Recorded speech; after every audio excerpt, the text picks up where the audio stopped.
He's the first cardinal in Laos, a country where Christians are not completely free to live their faith. He's the first cardinal of a small Catholic community, representing less than 1% in a population of 7 million.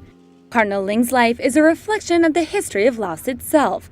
The country was in civil war between 1963 and 1975, a conflict that was settled with the imposition of the communist regime. He himself was ordained a priest in 1972 in a refugee camp. Later, the communist regime imprisoned him for 3 years, from 1984 until 1987, for the crime of speaking about Jesus Christ. Nowadays, more than 30 years later, he's able to tell you about it with a smile on his lips. It's good for me. It's like a new novitiate, because it seems to be information for me, because I accept the situation. When you accept, you're right, no problem, no crisis, and no stress. Although there have been slight improvements in religious freedom in Laos, there is still great government control of both public worship and missionary activity.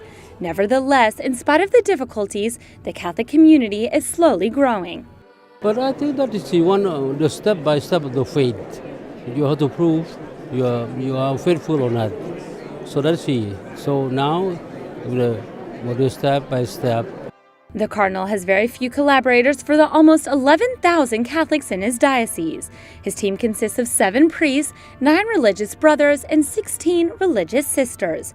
This was explained to the Pope during the ad limina visit from the bishops of Cambodia and Laos last January. Pope Francis then claimed to have been deeply moved by the history of this, now new cardinal, who never felt abandoned by God during his captivity.